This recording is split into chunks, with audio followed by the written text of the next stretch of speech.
Welcome to the Dad Central Show, hosted by Ed Gow Jr. and Drew Solon. We know dads want to see their kids succeed, but they don't always know how to get there. This show gives dads the tools they need to raise confident and successful kids.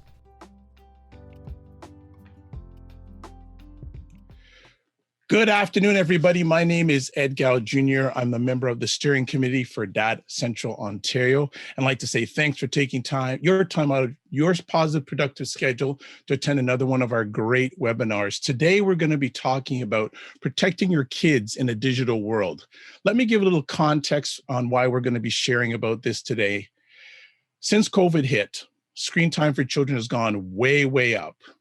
With increased remote learning, use of video chats to stay connected, growing numbers of social media platforms, and the rise of live streaming technology, children are online and using their digital devices more than ever. In this climate, increased time online also means increased risks for children.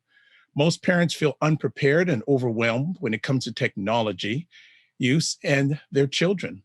Parents obviously want to keep kids safe, so this conversation event will give you information, resources, and skills to take immediate action. So before we go any further, I'd like to introduce the Director of Dad Central Ontario, Drew Solon. How are you today, Drew? Well, thank you, Ed. I'm doing well. And most importantly, as usual, I'm excited for the conversation because of, I think that just the knowledge and insight of the people that we bring to these conversations. And so today's no exception to that. But before we do get into that, I want to do a quick intro about Dad Central. If you haven't joined us for one of these free events before, really Dad Central, our vision is an involved, responsible, and devoted dad for every child.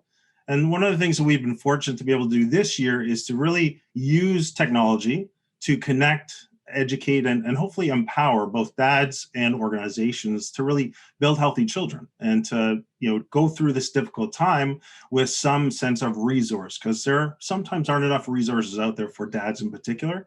And we also know organizations really struggle sometimes to serve dads. And so our goal is to really fill that gap and help support that. And so that's about a little bit who we are. And one of the things that I'm grateful for is that we rely on financial support from the Public Health Agency of Canada, but we've also got a great supporter in Doubtman Care. And so they've been really instrumental in helping us this year do more of this, bring great resources, great people to come to this conversation to really help support parents and support dads and support organizations who serve families. And so I just want to say thank you very much to the Public Health Agency of Canada and to Doubtman Care for their support. And thank you for joining us today and for your support of the resources that we are producing and providing for you. And so now let me turn it back to you and the main event. So thanks very much, Ed. Thank you very much, Drew. Thanks for laying the foundation for what I feel is going to be an epic conversation. But we can't have an epic conversation with three good friends that we have for this event. So let me just introduce each one of them to you. First up, we have Jay LeVar Bryan Sr. He's the founder and CEO of the Dad's List. He's a dad advocate and a father of four. So welcome to you today, Jay LeVar. How are you? Doing well. Thank you so much for having me. Appreciate it. Excellent. Looking forward to your participation and your thoughts. Next up, we have Paul Davis, social networking safety expert. He's a TEDx speaker, parent educator, over 28 years of IT professional experience, and a techie dad. Welcome, Paul. Great to be here. Thank you.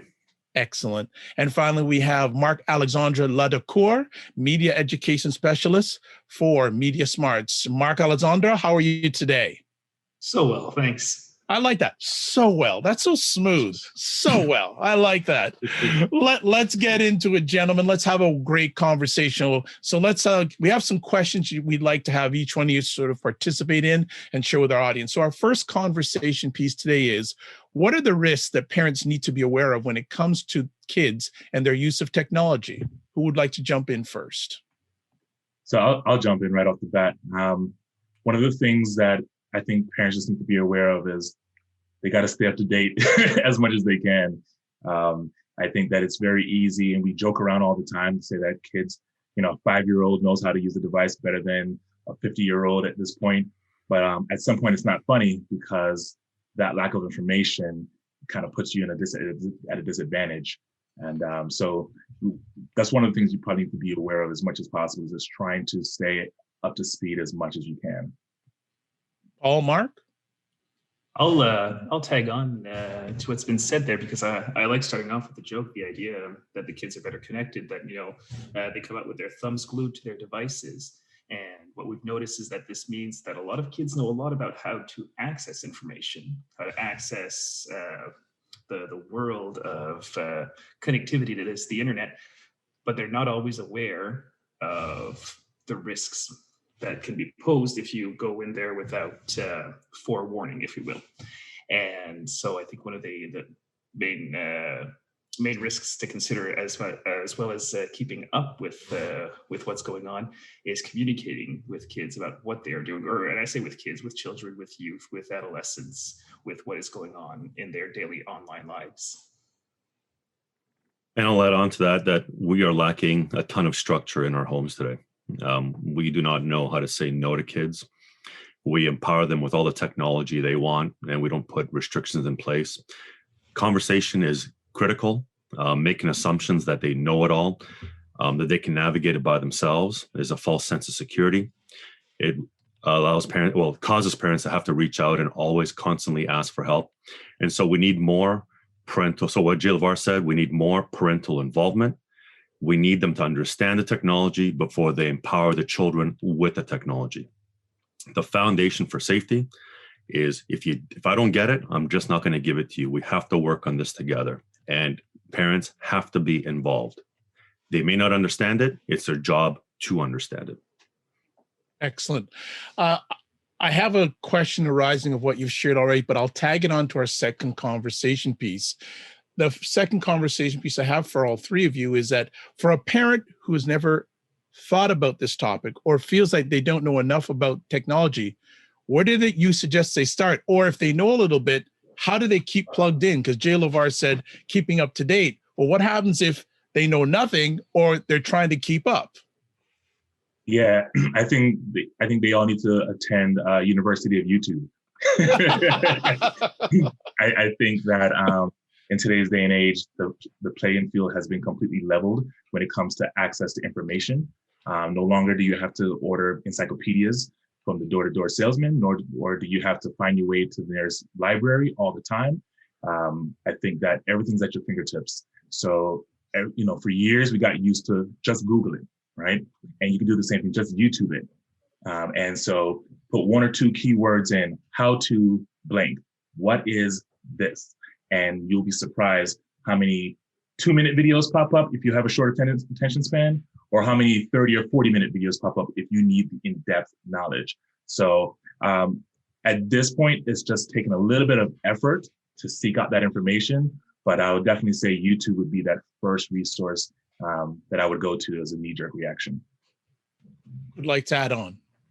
Well, I'll suggest taking advantage of a lot of the resources that are out there, including, for example, most parents, I'm not saying it's the right way to go, but most parents will give their kids an iDevice as their first device. Well, given the money you've spent with an iPhone, iPod, iPad, or a MacBook, why don't you take advantage of all the free resources at the Apple Store?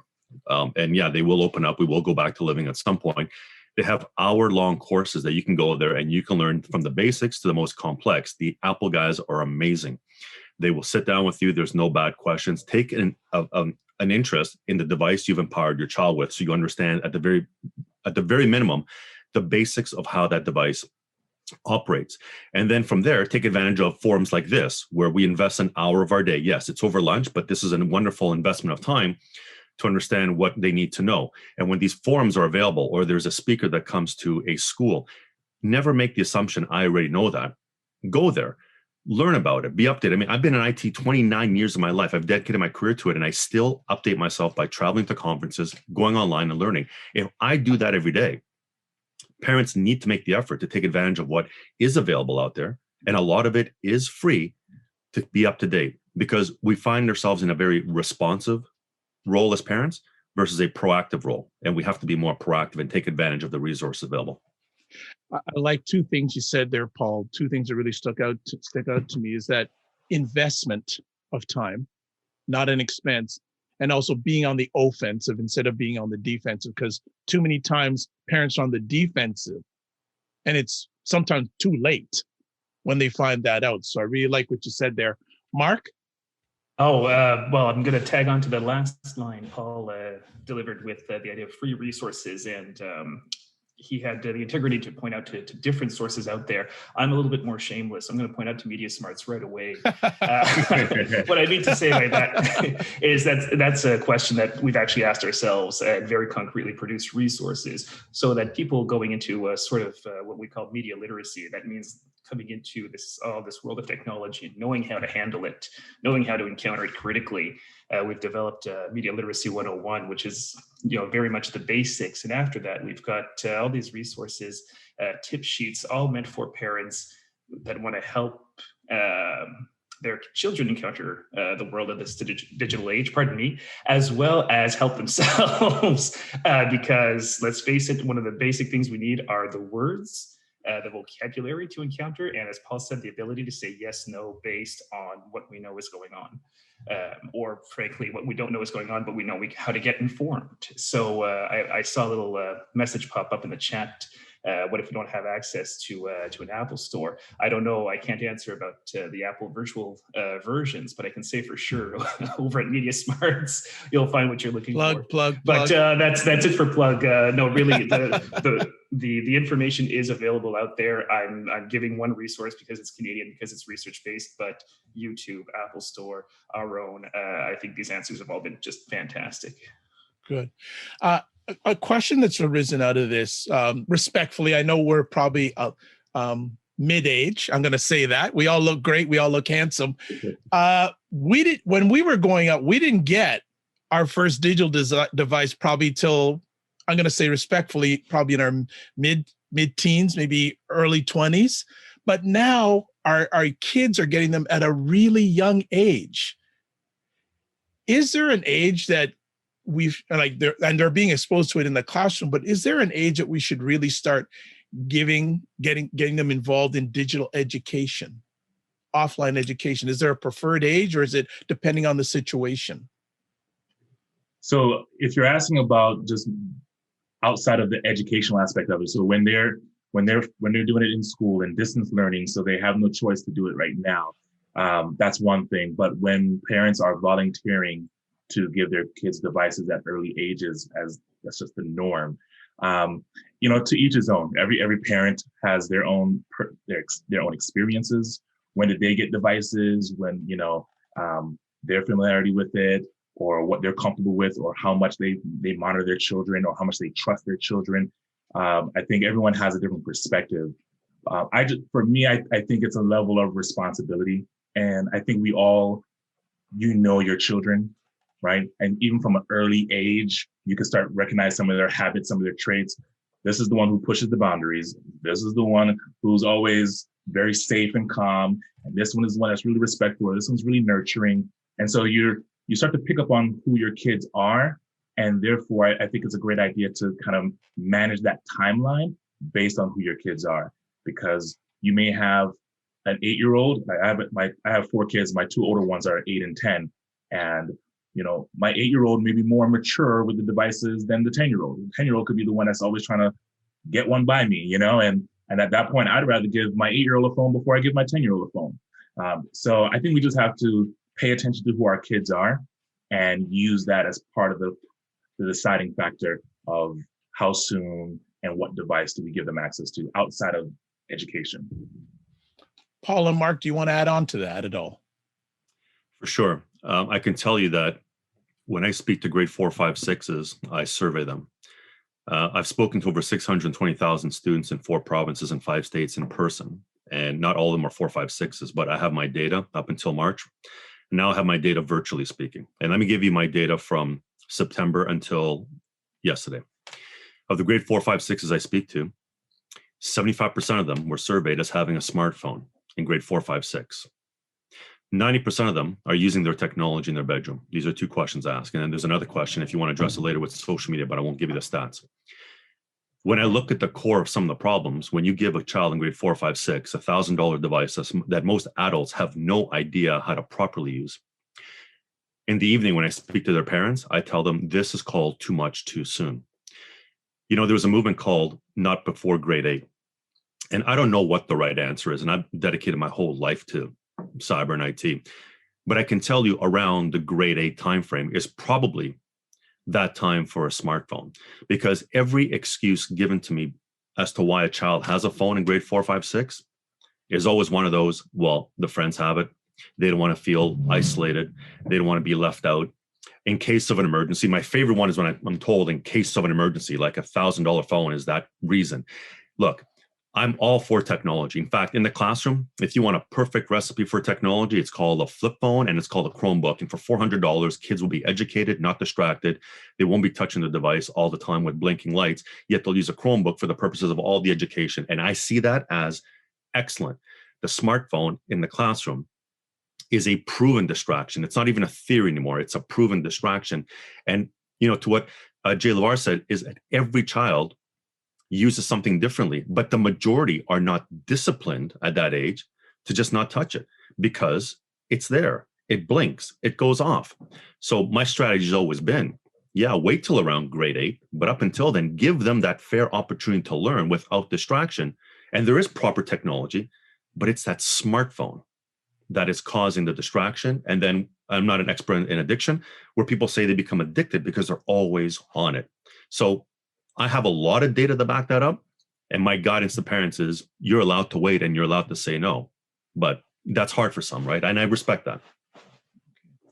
Mark, anything you want to add? Yeah, that's so there are a lot of good points made. And one thing that I think Okay, we're having a little technical difficulty with Mark. So what I'm going to do is, Drew, you wanted to come in. So if you'd come in for a second, Drew, and because you had a question you had to ask or a point you wanted to make. Well, I did. And, I'm in this situation where I have 3 kids. So I've got 2 7-year-olds and a 5-year-old. And this year we're doing virtual school. And so we have never had iPads or other devices. Both my wife and I have an iPhone.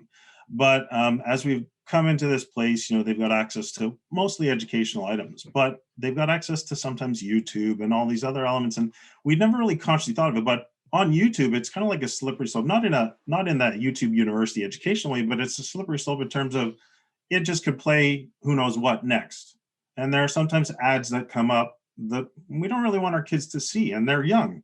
And so what I was wondering is if maybe the panelists could talk to more about what are and so there are things, these are risks that we hadn't really considered or thought of until it was kind of in our face. So we want to be proactive, but we realized we were actually in reactive mode. And so then I started to learn about, online luring. I started to learn about, sexting and some of the things that other parents who have older kids are dealing with in terms of technology. And so to me, those were the risks that I was unaware of as a parent until I kind of got confronted with it. So I was wondering if the panelists could maybe talk to some of those types of things that they have heard, not necessarily horror stories, but things that we as parents who, unless we're really proactive about this, and we tried to be, but we were behind, that we need to be aware of, that why the things you're talking about now are so important. Because what are those things that our kids could get exposed to that could be very detrimental in the process? That's what I was more curious about, because again, my story, we were behind the ball, but we didn't really want to be. Yeah, I'll jump in on that first. But one of the key things that I think parents need to be aware of, and it ties back into utilizing YouTube or the Apple Store to learn more, but whether you have an Apple device or Samsung device or what it may be, in 2020, almost every single one of these devices have parental restrictions in the settings available to you. And they can get very, very granular. For a lot of us in a business corporate environment, we're used to being controlled by some form of mobile device management system to where you can't use the camera in this system or in this company. Well, as parents, we have the same kind of capabilities as well. I mean, for example, if you talk about the App Store and you talk about YouTube and how YouTube can go from playing Yo Gabba Gabba to something completely inappropriate, well, there's a kid's version of the YouTube app, right, that you can actually install. And then there's restrictions that you can put on the iPad or on the phone to make sure that they can't go and download whatever app they want. And then they have to ask permission to download, or even if it's a free app, you can make sure that they have to ask permission and it pops up on your device so that you can put the passcode in to allow someone to be able to download a new app.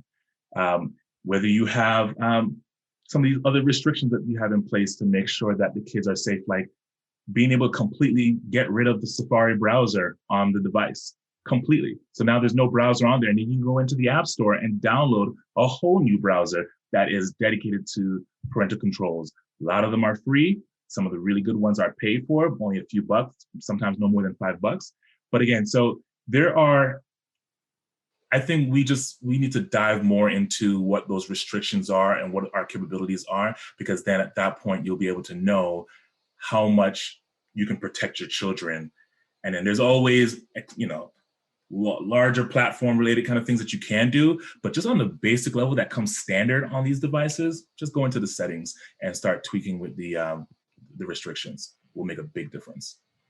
And further to that, if you are an Apple user, you should have Apple Family Sharing embedded. I mean, that should be a no-brainer. If you are an Android user, you need to have Google Family Link. So those are two free applications, further to what Jay LeVar said, which is restrictions.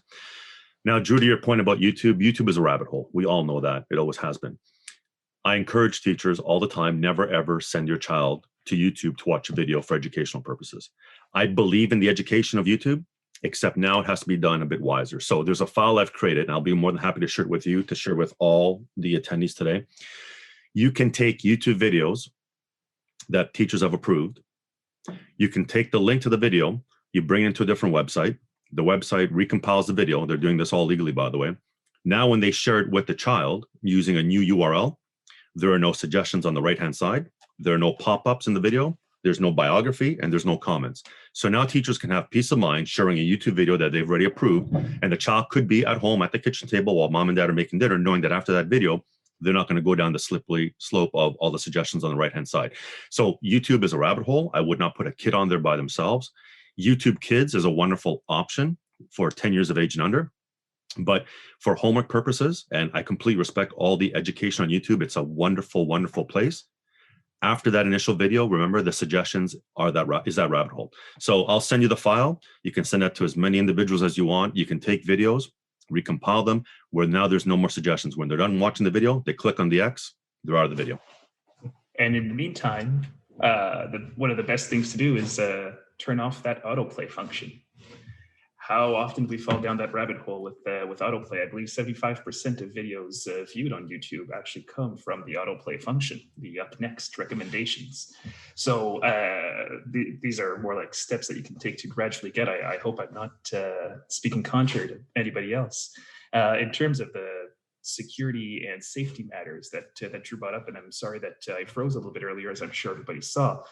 I find that one of the best things is how we use our technology ourselves as parents.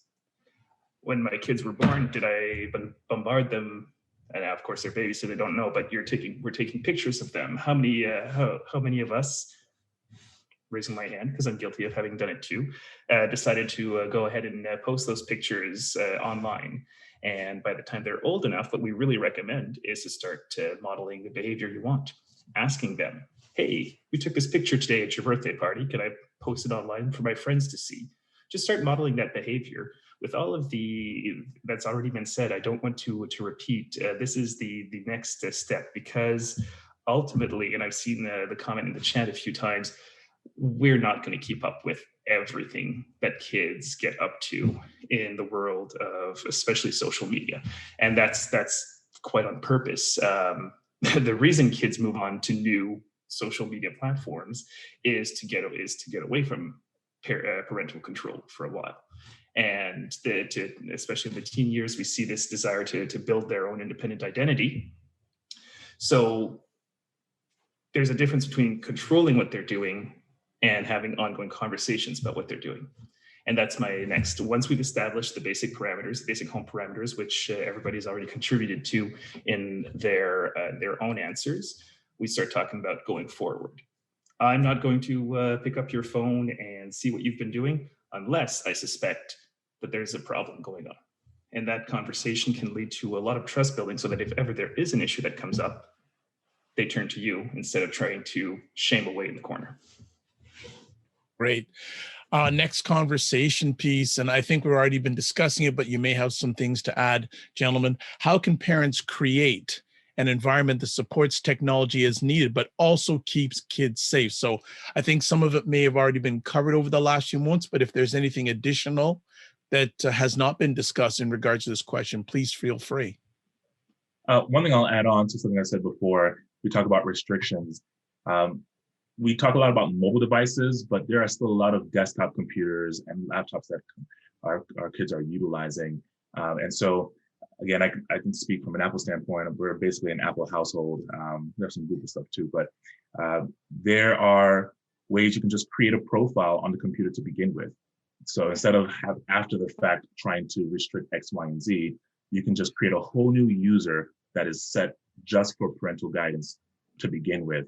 And what's great about that is you can still allow them to do what they need to do, whether it's schoolwork or anything else. However, the moment they go to a website or they're trying to get to a website that the system seems something's up with that, it could be completely innocent, but it has these triggers and it allows me to come in and put a passcode in to allow and log in so that they can access that website. So there's, and again, those same granular controls on the mobile devices, you can do the same thing on a desktop as well. So it's not all mobile, it's also, on a desktop as well. Yeah, and this Friday is a big shopping day, so I encourage you all to go and pick up an app-enabled router. An app-enabled router in your home will assist you in many facets, meaning from an app on your device, you can control time restrictions on Xbox, PlayStation, Wii, iOS, Android, any device, MacBook, Chromebook, Windows PC. So you are in control. And look, at an age where children are in elementary school, it's about restriction. I'm not going to be politically incorrect. It's about restriction. When they get into their teenage years, wean off restriction and more into conversation, relationships. That starts under restriction.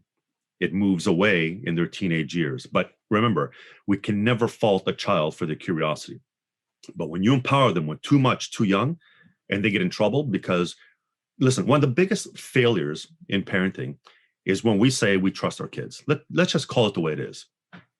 I trust my daughters. They're both teenagers, but I know they're teenagers. And so we have conversation about what's happening. When they were younger, I trust them equally as much, but I restrict it because I know their curiosity, not through any fault of anything that we've done, can lead them astray. We have to protect young minds at a young age. That involves restriction. As they evolve, they mature, we have to develop relationships. I said this to Drew. One of the biggest issues I see, and that's why I'm so happy to be here, is the absentee of a lot of dads in kids' technological lives. I know this. I know my audience, who my audience is. I know who my audience is online and in person. We need engagement from both mom and dad, whoever the caregivers are. It could be two moms, two dads. We need engagement, and we need to build relationships. At the beginning, the restrictions are important until we move to the relationship building stage. Because to Mark's point earlier on, yes, relationship and conversation is key. But at a young age, we need all parents involved in understanding what's happening, and the restrictions will help them tremendously. Absolutely. At this point, I feel like I'll almost just be repeating what Paul has just said, but I'll try to be a little bit more original than that. Because it's like anything else in childhood development, just the basic format of a question. How vast a question can be and how we try to border that question in order to answer it in terms that our kids can understand at a young age. Technology works a lot the same way. We restrict aspects of technology for the way the brain understands at that point, and come into building proper use throughout the years. Because, and here I have to say, I have no particular recommendation on when children should start accessing technology, because I really do respect that parents will know when it's the right time for their kids. And if they don't, they can follow other advice that's already been given. But once we do, we start going step by step. And this is giving full credit here to all of the last comments. And if I can add one more thing to Sure. what Paul was saying as far as just a resource, many of your ISPs or your internet service providers, that provides Wi-Fi in your home have a dedicated app already there. So you don't have to pay for anything. It's just already there. You already have access to it. You just download the application. And when you talk about trusting your children and being able to have that conversation, it allows you to have some granular controls as well, to where you can identify each person in the household, and you can say and identify which devices they're on. And then if you said, okay, after 9 p.m., they shouldn't be on their device. And you may trust them at first, and you have that conversation at first, but then you can actually know when, if they're still on their devices. And then at that point, you can choose to say, hey, you know what? I tried trusting you, and this is what the next step is. And now you have access to actually turn off internet to that one particular device and still have the rest of the house running no problem. So for those who did not know that's a feature, it is, and it's already there. So just check with your internet service provider and see if they have an application that's there that you can establish for your home to have that kind of granular control as well. Excellent. Just want to shout out to everyone who's watching this live. Great comments going on in the chat room, and some of the participants who are watching this live are providing resources in real time. So thank you so much for that. That's appreciated. Let's continue on with our conversation here. Next conversation piece. What things would you say parents should never do when it comes to kids and their use of technology? Yeah, I would say never just have no communication and no involvement at all. Like right now, my 2 older kids play Roblox, right? And at first, when I heard the craze of Roblox over the past few years was going on, I'm not interested in Roblox. So if I'm playing any game, it's 2K on my Xbox. But the thing about it is that I quickly had to realize, even if I don't care about that game, I need to know what's going on. I need to know how it works. And so once I kind of dove in a little bit, I was able to say, all right, well, okay, there's a ton of different types of games. And then there's a ton of different types of this. And I had the negative experience of realizing that my 10-year-old was not mature enough to handle one of the games she was playing, because it was role playing like a high school environment.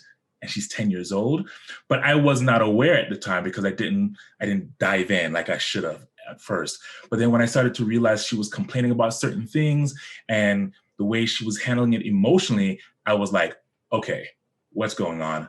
I need to pause. I need to learn everything I need to know about this game. And then I had to also realize that the game Roblox as a whole wasn't the issue. It was me understanding that that particular game within the game was the issue that she couldn't handle. And we had to ban it completely, because, and we had to have that conversation with her. It's nothing that the game is nothing wrong with the game itself, but for your ability to be able to handle the different emotional aspects of it, the friendship. I mean, building friendships in person is difficult, but then now these virtual relationships that they're creating takes on a whole new level, and we have to be on top of that. So I would say, from my personal experience, because again, none of us are perfect as parents, I bit that bullet, and I learned firsthand that you have to be involved even in the games that they play. That I would say, don't just, they're just playing a game. Just go do what you got to do. Leave me alone. Go play your game. We definitely need to be way more involved. And even if you never play a minute of it, you need to understand how that game works to some degree. My answer is very complex. I'm going to keep it very simple. Never, you ask what we should never do, never assume that your kids know everything. Never assume that you know what they're doing. And never assume, how to put this in a nice way. Just put it, Paul. Just put it. Paul, I can tell you're a straight shooter, so shoot straight, my brother. Listen, let's just leave it at never assume, because it's when we assume that our kids get into trouble. Okay, they will outwit you in technology. Talk to them, ask them questions. Majority of them want to tell you. They love teaching mom and dad about the technology. But making assumptions that, and this is the one, not my child. Have you heard that before? Mm-hmm. No, it'll never happen to my child. That's impossible. Never make that assumption, because it fails our kids. So I'm going to leave the question on never as to those statements there. Well, just before Mark continues on, I tell people one of the most dangerous words in the world is assumption. Mm-hmm. So I feel you. I get you. Mark, go ahead. So I had to think on that one quite a bit. Leaving long stories aside, I've got a bit of a background in philosophy. So when someone says never, all these alarm bells go off. Oh, you're not supposed to use that word. But I've agreed with every answer so far. So clearly there are times to use that word. So I will repeat a theme that's already come across, and then I'll give another one. First, never give unrestricted access. And when I say unrestricted, I mean just as much turning a blind eye to, this goes back to never assume they know what they're doing. Just avoid that. Or if it's possible to put it positively, always come back to discussing what's going on. The only other never I would propose, I've momentarily forgotten it, so I'm going to come back to it in a split second while I'm stalling with words here. Yes, sorry. The other never is to never tell a kid if there's a problem that comes up, it'll just blow over. The internet doesn't work that way, for one thing, and more importantly, that if your children come to you with a problem like that online, not only is it true that it'll never blow over because there is that idea of permanency on the internet, there's also that great opportunity to get into a conversation about it and find the internet never forgets. Thank you, Paul. Well, I'm here. There's also that great opportunity to go and find concrete solutions together. And there are a whole bunch of recommendations on how to deal with various problems we might encounter on the internet, whether it be inappropriate relationships, whether it be a stupid mistake, and across the spectrum, you will find lots of information on that is available online. Excellent. Anyone want to add on to anything that's been said so far? Everyone good? All right, we'll move on forward. Here's the big question. What role do you think dads can play in protecting children in today's digital world? I'd say I'd like to mirror what Paul said earlier about being an example. Is how do we utilize our devices? And how, one thing that I am guilty of, and I'll just own it again, we have to be transparent with each other. And as dads, that's one of the issues we talk about on my podcast all the time is we're not honest with each other and we don't share with each other as men. But I'm someone where I'm in IT for a living, so I'm always on my device and I'm running multiple businesses all from my device. To me, it's a convenience to be able to not have to sit in the computer all the time, but from a phone or an iPad, I can be able to run things no matter where I'm in the kitchen or cooking or what it may be. And so the kids see that. And I know my son, my 8-year-old, he's the kid that has no filter. That's my fault. That's a part of me. But he jokes around about, dad's always on his phone or, where's dad? He's probably doing what he does best. He's always on his phone, and I understand I have some responsibility to, taking care of my household and all that through those devices. But at the same time, when my kids don't get all of that and all they see is that I'm on my device, then I'm setting a negative example for them. And so when it comes to how they use devices, if all they know that it's okay is to be on your phone all the time, then I think as we go into the teenage years and all that, and I'm not there yet and not rushing for it either, but I think that's something we just have to be really cautious of. Is just modeling the behavior we want to see from them and knowing some restrictions. So for example, I've made a commitment to myself to, when we're at the dinner table, no devices at the dinner table, right? Things like that. Simple, the little things, right? That you think is no big deal. But when I'm waiting on a call or I'm waiting on a text, I can justify it all day long why my phone is on and right beside me at the dinner table. But again, to the kids, they don't understand all that. They shouldn't have to understand that. So I say modeling would be a good. Before Paul jumps in, it's interesting. You were reading My Alleged Mind, Jay LeVar. One of my mentors, his 2 older daughters have grown up now, but when they were younger, what they would do around the dinner table, they would all have a basket and they would put all their digital devices in the basket and they would not be touched during dinner time. Yeah. So it builds on what we were saying earlier on about building the relationship piece.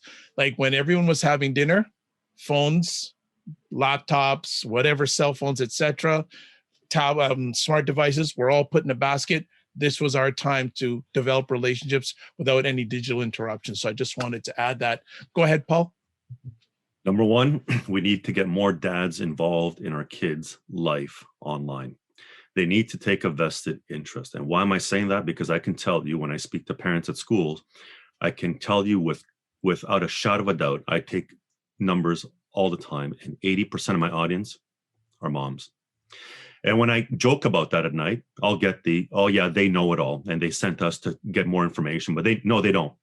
We need more dads involved in our children's online lives. Number two, we need our dads to support the moms in that household and not go against their rules and not contradict them. Because what's happening is a lot of the moms who leave my presentation do implement a lot of rules in their households, but then the dads who haven't heard me don't actually believe it, don't care for it. And so they have much more, they don't have any rules. And so now there's favoritism in the house. You know what? Well, I'm going to hang out more with dad. And then if we have a split house, it gets even worse. A split household, because now we have one parent, and I'm saying this by my statistics, usually the mom, with the rules. Dad has no rules. Well, guess what? The kid now starts playing the home. We need parents on the same page. And if they're in split homes, regardless of how much they dislike each other or maybe not get along with each other, for the sake of the child, they need to be on the same page. And finally, to what Jay LeVar said, we need to model positive behavior. Breakfast, lunch, dinner, phones do not exist. Our children need to know that they're the most important things in the world to us, because if that phone blinks and you take your eyes off the child and you go to the phone back to the child, your child already knows they are second best to that device. I don't care how important any of us perceive we believe. I can tell you that I travel every day in this country with 5 phones, 4 smartphones, 1 flip phone. But at breakfast, lunch, dinner, in any restaurant I've entered, my children don't have a device. I don't have a device. My wife has it in her purse in case of an emergency. We respect each other. We talk to each other. It is the foundation for our family to communicate. I model that behavior, and I want parents to model that behavior. So kids know, yeah, they're paying attention to me, because otherwise, to what Jay LeVar said, they're going to do the same thing. And then we get mad at them. And then we get angry at them. We need to model that positive behavior. And dads, we got to step up our game. Stuff, Mark. Just a second. Because how many times did you do that to our kids, right? Well done. Thank you. Good one. I mean, thank you guys. You've given me the amount of time to start preparing a bit of a dramatic response. But how many times do we do that to our kids? And how does it feel? I just did it to a group of fantastic strangers. And I'm sure some people thought, what's going on here? This isn't what we signed up for.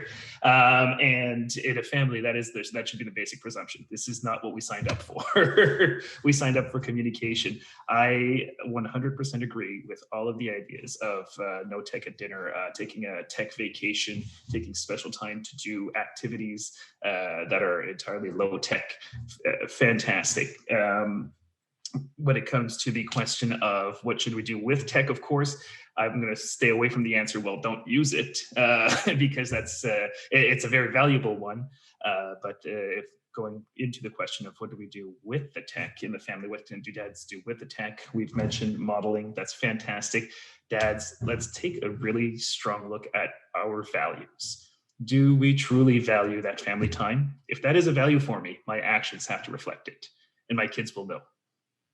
And this remains important. And I'll just repeat after that. Yeah, don't let your partner be the policymaker in the home.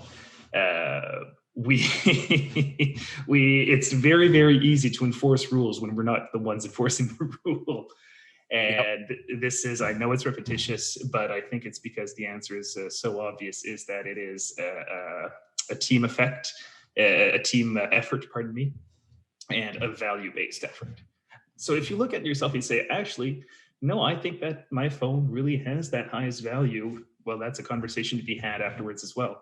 But to Paul's comment, you're probably better off stepping up your game if that's the case.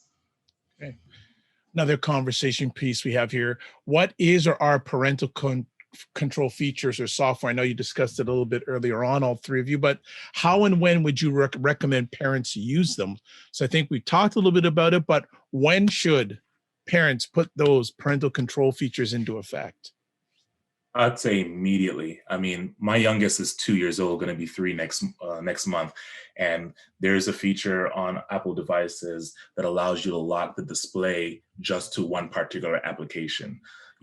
At first, when a lot of parents were like, "Man, whenever I give my kid the phone, they delete apps or they go into different things, and they're using it to protect their stuff."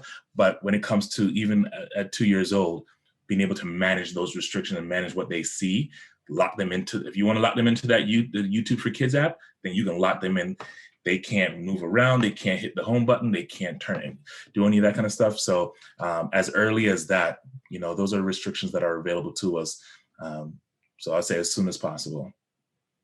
The second you put the device in your child's hand, it comes accompanied with the restrictions. It's not an add-on in a month or 2 months or 5 months, because it'll take a day before something goes wrong. It's immediately. So I would unwrap the gift. I'd make sure everything is installed, all the protocols are in place, but as soon as they open it, it's there right away. It's not a delayed process.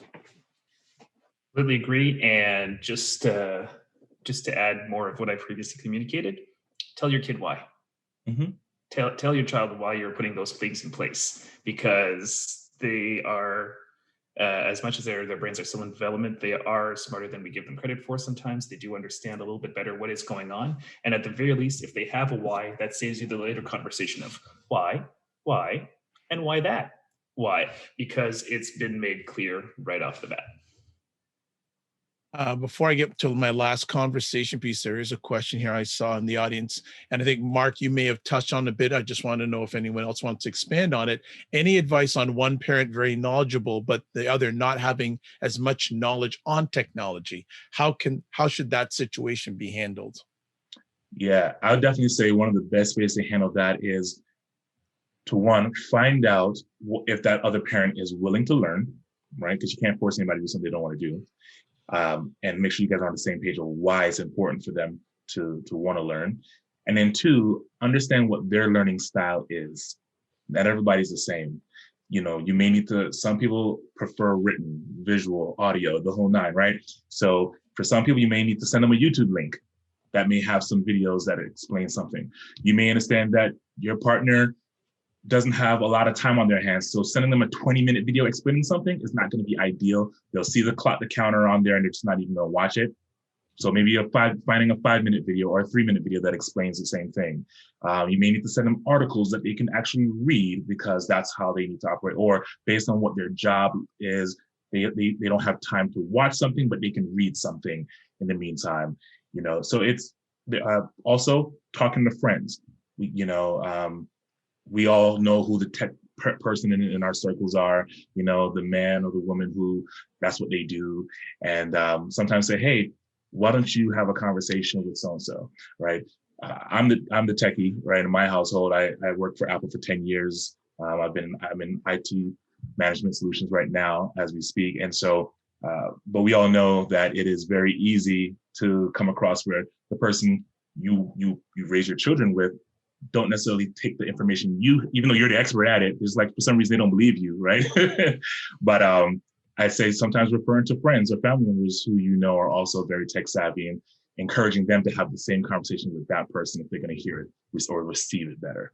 So I think we just have to figure out how do they learn and are they willing to learn, and find different ways to get that information to them.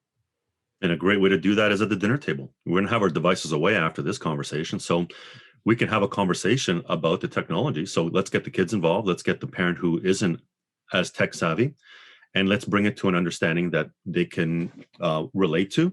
And we make it a family event. So we're all talking about it. Remember, kids love talking, and the other individual should hopefully want to express what they know to help educate the partner that maybe doesn't know as much. It's wonderful conversation amongst everything else at the dinner table. Make that a part of it, even if it's a whole 2, 3, 4, 5 minutes, just something basic so they have an understanding. Mark? I'll be, in fact, quite brief this time because we've already touched on it. The answer will be more for the parent who is not as tech savvy. And this was a huge learning curve for me as well, was admitting that sometimes I didn't know something in front of my kids. And that's hard because you want to have the answers and everything. So when you realize that you don't know what to do about tech, admit it, be humble, and follow the advice that has been previously given by the other two panelists. Great question. Another great question here in the audience. And this may be a tough one. Someone is asking, how do we keep our kids safe with devices outside our homes, at friends' homes? Anyone have any? Yeah. So this is going to sound harsh, but remember, we want parents to be all in the same playing field, meaning if you don't allow your child to play Grand Theft Auto because they're 10, and you send your child to a home where their parents don't care and they play Grand Theft Auto and they're exposed to inappropriate content, this is harsh. Don't send them to their home. You want to make sure you're on this. Your kids are playing with kids where you're actually on the same level in terms of what you've instilled for restrictions, what you allow your child to have, what you don't allow them to have. Now, that's one component. The other is, remember, when they leave your home, and so we have all these filters in our home, we need to be able to take it maybe to a next level outside the home. Well, let's even assume it's not at a friend's house, but they leave your home Wi-Fi. There are products called Custodio. There are a product called Circle, which allow you, again, through an app. What it does is it follows the MAC address of the device, whether it's an iDevice or an Android, and you can put restrictions so that if they connect to their friend's Wi-Fi and you've told them, no, you're not using YouTube, when they go to YouTube, they'll be restricted from using it. You can restrict the amount of time they're on social media. This is not the best scenario. It is an assistant to parents who put rules in place and also have conversations with the other parents where their child, the homes that their child are visiting, say, listen, this is what I allow my kid. Are the rules the same? Because otherwise, what parents put in place at home, which by the way can be amazing, it takes 5 minutes in a stranger's home for that kid to be scarred. So as unfair as that statement is, they need to be on the same playing field. Otherwise, that's how kids get hurt, because it's a completely different environment outside the supervision of the parents. So, anyone else want to add on that? Oh, well, very, very briefly, one more time. At a younger age, it's easy. Maybe the device stays at home. That is probably but that again is saying, what do I do if my kid takes his device outside? Oh, don't let your kid bring his device outside. So I understand the nature of that recommendation. But if there is going to be a device, there are some things that you can do, like limit it to Wi-Fi connections. Don't give it cellular data. If they're only dependent on Wi-Fi connections, they'll have to have access to that. And now, of course, coffee shops, malls, friends' houses will all have that connectivity. But usually those public spaces, unless the kid is more tech savvy, will also already have filters in place. So that's one factor. But this is not to say that doing this is the way to ensure freedom of positive use outside of the household. I think the best for that, and Paul touched on it, I think actually everyone touched on it, talk to the other parents about your expectations. We are more connected than ever, so let's put that let's really put that to our advantage. Great. Well, we're about to finish up the conversation here. So we have one last conversation piece for our friends here. So the final conversation piece is, if there was one final piece of advice you had for parents to protect their kids in the digital world, what would it be? I would say for me, the one piece of advice is to have an open dialogue with your kids, depending on their age. And that open dialogue needs to also involve the conversation around, I want to trust you, but I also want to put these things in place to protect you. And you may think that it's not, I'm limiting your fun, but there's things that I'm aware of that you're not aware of yet. And I want to do my best to protect you. That's my job as your father, is to protect you. And I want to also protect your childhood as well. Don't rush to grow up too fast, because I already blinked and I have 4 kids now. And I remember being in that place. So I would say open conversation. And right now, the level of conversation I'm having with my 8 and 10-year-old, I was not having when I was 8 and 10 years old. They are significantly more advanced. They're more exposed. The jokes we're able to joke about, it's crazy. So talking to my daughter at 10 sounds like I'm talking to a 20-year-old. So I don't even have to baby it or water it down. We can just have a straight up conversation. So I think while you're putting these restrictions in place, just have the conversation and keep talking to them. When I talked about the Roblox thing, even with the DM capabilities, so forth, I had to step and say, I need to see who you're talking to. I need to see what's going on. It's not about me trying to police you. I just need to understand what's going on. Who's this person? And they'll explain, oh, that's somebody I met on the game. I say, okay, you can't talk to that person anymore. Who's this person? Oh, this is somebody that's in my class, or they're the neighbor down the street. Okay, that's cool because I know them in person. I know their mom. Having that dialogue and letting them understand why. I've talked to my 2 older kids about child predators, because they can, at 8 and 10 years old, they get it. They understand there are people who are catfishing and they're doing all this kind of stuff. So my kids understand that. And my daughter was a little concerned. She was really nervous about it. I was like, baby, I'm not trying to scare you, but I'm also trying to keep it real with you. And you're having this open world in your game. There's a lot of bad people still out there. So let's just have an open dialogue and be as honest as possible with our kids. Paul? Ed, I have 3. I don't have 1, so I'm going to have to. Nope, take your time. All right. Number 1, we need to remind parents that the word no has not been removed from the dictionary. You are allowed to say no. If you're not comfortable with something yet, you can say no. And you don't have to feel guilty about it either. Until you're comfortable, you're allowed to say no. Yeah, they'll throw a temper tantrum. They'll get upset. They'll get over it. You're a parent, they're a child, and we'll move on. Now, number 2, no technology in a child's bedroom. Computers, iPods, iPads, tablets have no business in your child's bedroom at home. Your kids have a wonderful gift. It's called curiosity.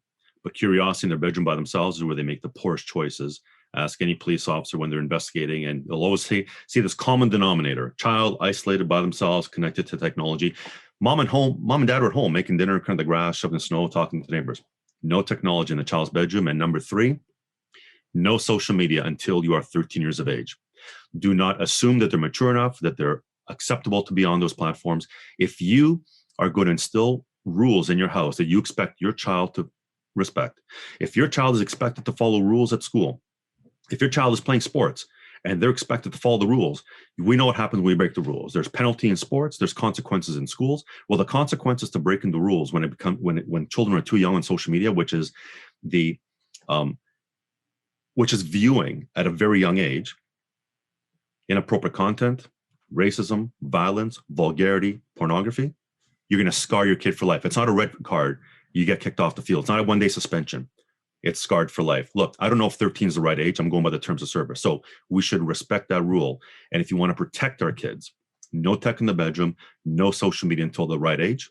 And guess what? We have a foundation where we can allow children to use technology, supervise with us, as Jay LeVar and Mark said, build relationships, communications, but we protect them at the same time, because when they're at that age where they're allowed to have social media, they'll be able to process it a little bit differently. We need to protect our young children's eyes up until they're allowed to be on these platforms, and then we have greater conversations with them, instill more responsibility with them, but protect them. And don't forget, you're allowed to say no. Mark? It's fantastic how much one answer leads into the other here. We're talking about user license agreements in terms of service in the age of 13. And very quickly, if an 8-year-old signs up for a service and says, yes, they are 13 years of age, well, in 5 years, that platform is going to recognize them as an adult user. And do we really want a 13-year-old being recognized as an adult user? So I completely agree with that. Some things that we can do around that is, for example, create a family account. And that's going to be my big piece of advice is don't be afraid to create an environment in which they can explore in a safe way. So whether it's Roblox, Minecraft, which I know are very big right now, create a family server in which different people can play, or maybe different kids from the neighborhood can play. If you're going to have a social media account, it's a family account where we're, again, going to be modeling the right kind of behavior. And of course, except putting all of those restrictions so that it's only a closed network and that you're only getting messages from your family members, and where everybody in the immediate family knows exactly what's going on, so that those conversations can keep going. And when people are ready to come into those accounts, we can keep having very real conversations about it. And speaking of very real conversations, again, with Jay LeVar, Brian, it is okay to have conversations with our kids, and not just okay. Today, there's a certain necessity to it about how appropriate or inappropriate relationships can be, such as why an adult youth relationship is inappropriate. And that's these are just conversations so that if they are eventually falling down that technological isolation rabbit hole, there is a way out. But ideally, we avoid that isolation in the first place.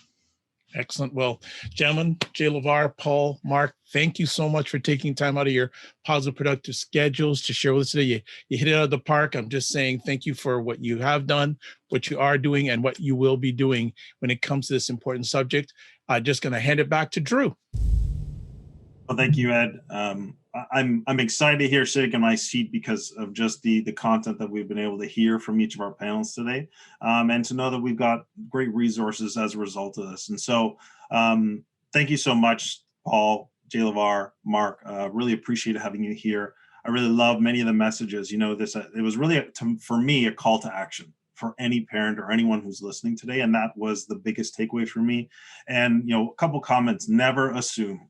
I think that is just ringing in my ears, and I hope that everyone takes that to heart. Never assume, and do your due diligence. And sometimes it's challenging, sometimes it's hard, but really that's the topic was protecting our kids. And if we're going to do that, we need to take those actions that you're talking about. So thank you so much for that.